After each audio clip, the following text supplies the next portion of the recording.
Hey, what's up guys, it's C-Stacks coming to you with a Children of the Atom deck tech today. Kind of a very late Children of the Atom deck tech because we're at the very tail end of the format here, about to head into Life is Too Short. But Rose City Comic Con is this weekend. There should be a Children of the Atom event there, so I figured I'd go ahead and share this. If you were planning on playing that in that event and you hadn't decided on a deck yet and you wanted to play something other than Rogue or Mimic, this would be a pretty strong choice for that event, I think. This is a deck that I played at the Gen Con 5K, which feels like forever ago at this point. Full credit to this deck goes to Nick Snigenhoff from Build Better. He basically made this deck and shared it with me, and I changed a card here or there and basically said this is mine now. But big shout out to him for designing the deck. He also played this at Gen Con. Neither of us did very well in that event, but this deck is pretty much designed to beat Rogue and Mimic, and I played against one Rogue and like 2 or 3 Mimics, and he played against, I think, no Rogue.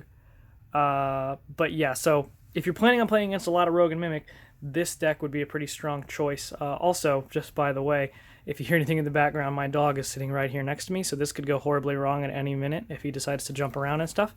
But anyway, so let's go ahead and take a look at the deck, and we'll talk a little bit about how it works. Let's take a look at Blob himself real quick. So at level 1, he is a 2/4 Brotherhood main character with 6 wounds. He's got Boing, which is any turn combat green. Choose an attacker. As it strikes Blob this combat, it also strikes itself. And then his level up is Immovable Object. He needs 4 XP. At the end of your turn, if Blob didn't move since the end of your last turn, he gains an XP. It's worth noting that even on the very first turn of the game, if you go first, he will still gain an XP. Even though there was no quote-unquote last turn, you still gain an XP on the first turn of the game. And then at his level 2, he's now a 4/8. He still has Boing, and he now has Absorb Impact, which is any turn combat blue. If Blob is defending, he can't be stunned this combat. At the end of the combat, put a +1/+1 counter on him for each attacker that struck him. So he's very much an anti-aggro main character. Obviously, that Absorb Impact is a really good defensive ability. And then Boing really punishes your opponent for being aggressive. It's really good against Rogue, especially for keeping counters off of their main character. Anyway, so let's go ahead and take a look at the list, and we'll talk a little bit about how it plays, especially against stuff like Rogue and Mimic, and why this is a really good meta call. Alright, starting off the deck for our 1-drops, we have 4 Timbu Ba. This card is really important in the Children of the Atom format, particularly for the Mimic matchup, which is going to play a lot of low-cost characters because they're trying to kill you on turn 2, 3, maybe 4.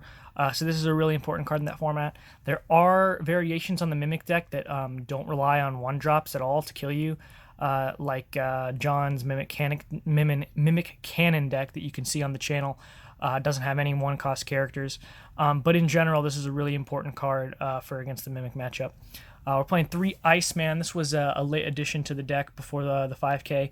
This card is really good against Mimic, obviously, Rogue, any aggressive deck, especially Mimic. If you can just keep them from killing you until you establish a board, it becomes harder and harder. We got 3 Scarlet Witch on 2. This is a really good card against Rogue, particularly Mimic to an extent as well. Just a really good anti-meta card. 3 Beast card's incredible. 4 Gargoyle on 3. This card is absolutely amazing. Some cards just, if you play a Might Makes Right on this, some decks just don't have an answer to it. You can just blow them out with Gargoyle. 3 Jessica Jones. Everybody knows Jessica Jones is really good, but she's especially important in this format so that you don't just lose to Mimic. If you happen to make it to your turn 3 and they haven't killed you yet, just throw down that Jessica Jones. It becomes infinitely harder for them to Deadpool you at that point. Moving on to our 4-drops, we've got 2 Flint. I don't like this card, but it's really good against Rogue, which I only played once in my 9 rounds. But if you are expecting to play against a lot of Rogue, Flint is pretty important.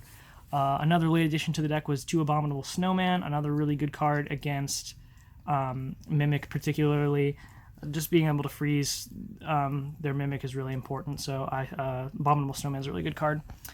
2 Hellstrom on 5 is a really good card. Our 6-drop is 2 Namor, 2 Jungle Hunter on 7, and then we're finishing it out with 2 Dark Phoenix. Basically, if you can just drop Jungle Hunter on 7, and then in the very next turn drop Dark Phoenix and call keywords, you basically auto-win against Rogue. There's pretty much nothing they can do with a blank texted level 3 Rogue at that point. So that's really, really important. We also have another ramp card in here. So basically the strategy against Rogue is ramp to Dark Phoenix, but we'll talk more about that in a second. And then our one equipment is the one Nullifier. Moving on to Plot Twist, 4 Might Makes Right. This card is incredible. Probably my favorite plot twist, or I think it's one of the best plot twists ever printed.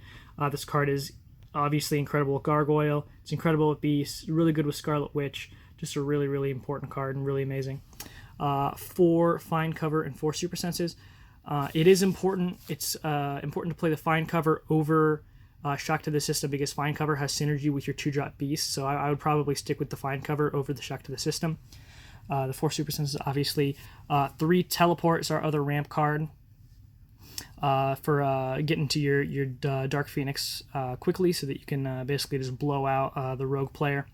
So that's a really important card. And then our locations, obviously, 4 Asteroid M, 4 Val Verdan Jungle, and 4 Predator Ship. So basically, it's an anti-aggro deck. Obviously, we took a look at Blob. He's got some really good anti-aggro abilities.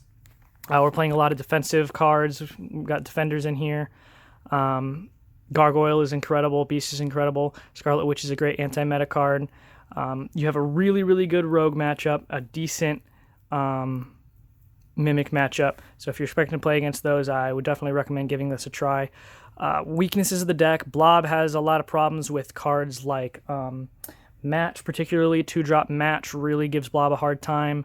I found out the Dokken, 4-cost Dokken is a big problem for the deck. But you probably won't run into Dokken. You might run into Match. But in general, if you're expecting to play against a lot of Rogue, a lot of Mimic, I would definitely give Blob a try. It's a really strong deck. Probably the best in the format, I think, the best ramp to Dark Phoenix deck you could play. Anyway, some other cards you could consider playing in the deck. We went back and forth on our 2-drops in the deck.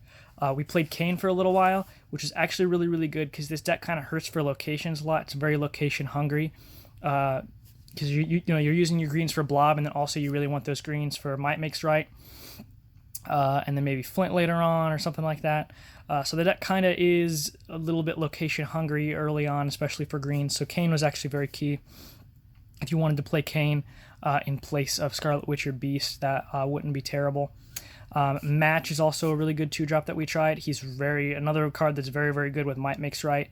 And then also we were playing the Time Gem for a while, which is just another ramp card. You don't really need it because you kind of get there with your Teleport and your Jungle Hunter. This is basically just another Jungle Hunter. But you could definitely consider these 2-drops, or if you wanted to play the Time Gem and play something, you would be pretty well off doing that as well. Alright guys, so that's the Blob deck that I played at Gen Con. Definitely give it a try, even though I didn't do super well. If I could have just played against 9 rounds of Rogue and Mimic, I think I definitely would have done much better. So if you are expecting to play against a lot of meta, definitely give Blob a try, and let me know what you guys think, and I'll see you later. Bye. Blob this combat, it also strikes itself. Oh my gosh, there's my dog. Just walked over all the cards. Here, move, Murdoch.